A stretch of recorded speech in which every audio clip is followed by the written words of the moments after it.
बिस्मिल्लाहिर्रहमानिर्रहीम। अस्सलाम वालेकुम नादरीन, आप यूट्यूब चैनल देख रहे हैं। मैं इमरान खान।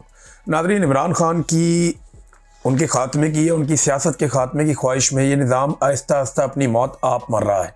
मैं कुछ चीज़ें आज इस व्लॉग में आपके सामने रखने वाला हूँ जो बहुत इंपॉर्टेंट है।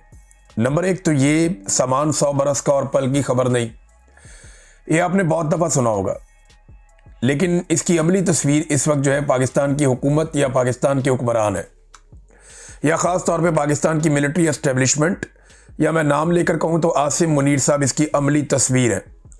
बज़ाहिर इदारों पे कंट्रोल कर लिया गया है।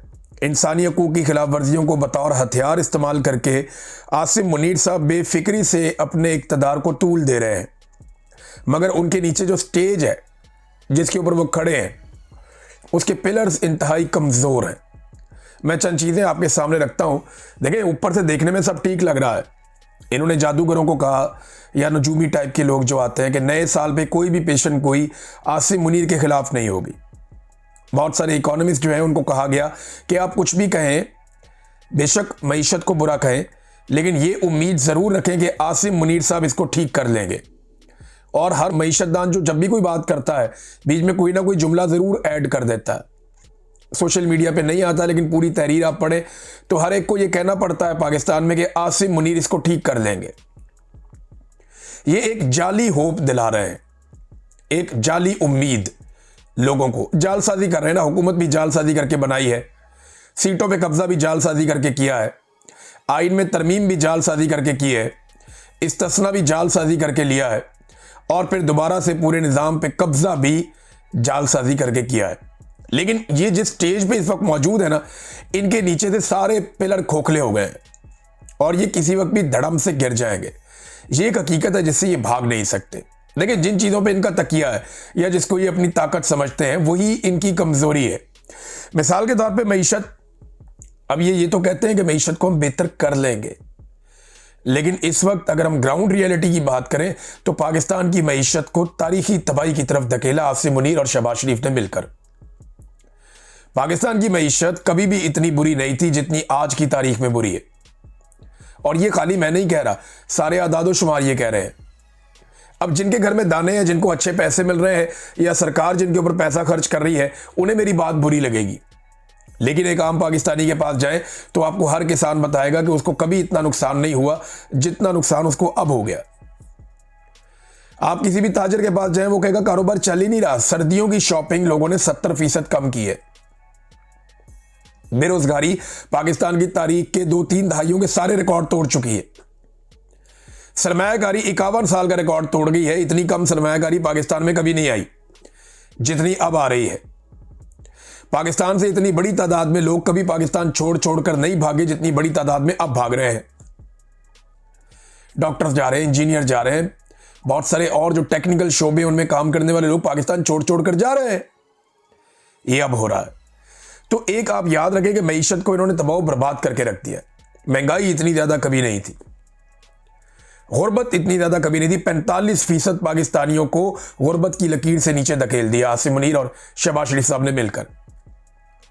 अब ये मईशतदानों से कहलवाएंगे कि जनाब, और कहलवा भी रहे हैं कि जनाब आने वाले दिन में चीजें बेहतर हो जाएंगी, लेकिन होनी नहीं है क्योंकि ये गिरावट की तरफ जा रहे हैं। और अब तक इनका रिकॉर्ड बताता है कि 3 साल पहले आसिम मुनीर ने कहा था कि 1 साल में मईशत ठीक हो जाएगी। 3 साल उन्होंने गुजार दिए, 4था साल उनका शुरू है और मईशत ठीक नहीं हुई। कितनी बदकिस्मती है पाकिस्तान की। तो एक तो हो गया मईशत, दूसरा हो गया अवामी एतमाद का फुकदान। अवाम को भरोसा ही नहीं है। लोग अपना पैसा निकाल कर पाकिस्तान से बाहर जा रहे हैं। दुबई में कभी इतना पाकिस्तानियों का पैसा नहीं गया जितना पैसा इन सालों में दुबई में पहुंच गया। लोग सऊदी अरब अपना पैसा लेकर जा रहे हैं। लोग अपनी फैक्ट्रियां बंद कर रहे हैं, अपने कारोबार पाकिस्तान में बंद कर रहे हैं। लोगों को पूरा यकीन है कि यह निज़ाम नहीं चल सकता। नाइंसाफी के साथ अदलिया को कंट्रोल करके, इदारों को काबू करके निज़ाम नहीं चलाया जा सकता। तो लोग छोड़ के भाग रहे हैं। लोग सरमायाकारी करने की बजाय अपना सरमाया निकाल रहे हैं। लोग प्लॉट और ज़मीनें खरीदने की बजाय ज़मीनें और प्लॉट्स बेच रहे हैं। लोग भाग रहे हैं।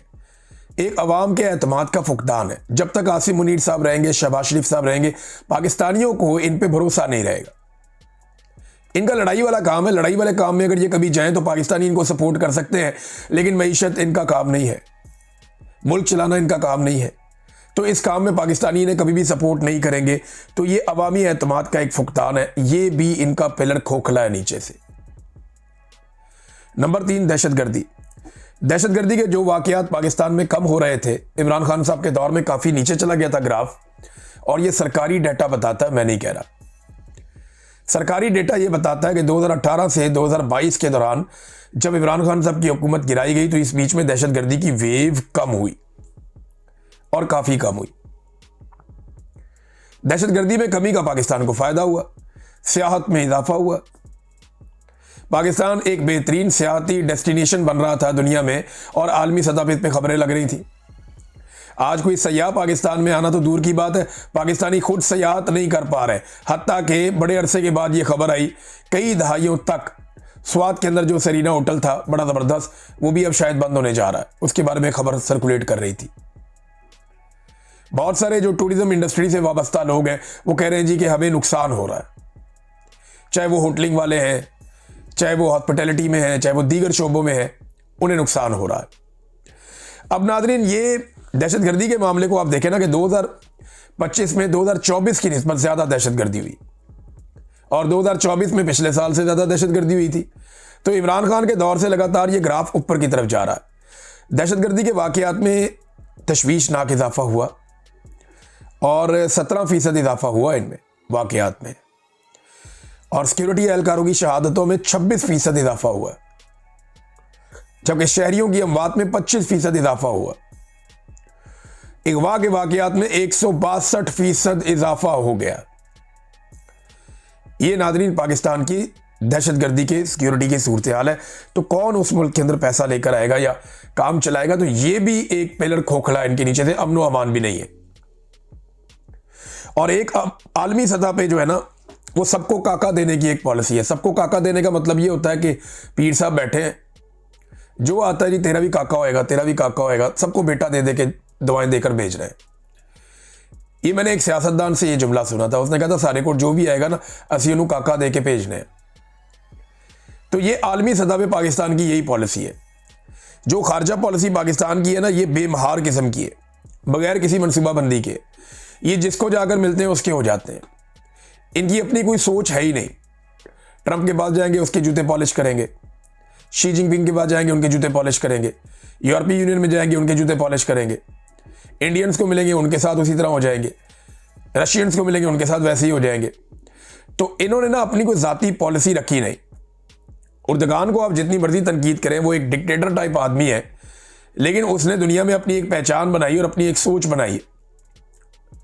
लेकिन यहाँ पे हमारे यहाँ जो है ना वो सूरत हाल मुख्तलिफ है। हम किसी की भी लड़ाई के अंदर कोई पोजीशन ले ही नहीं सकते, और सबके साथ हमने वादे और दावे कर दिए।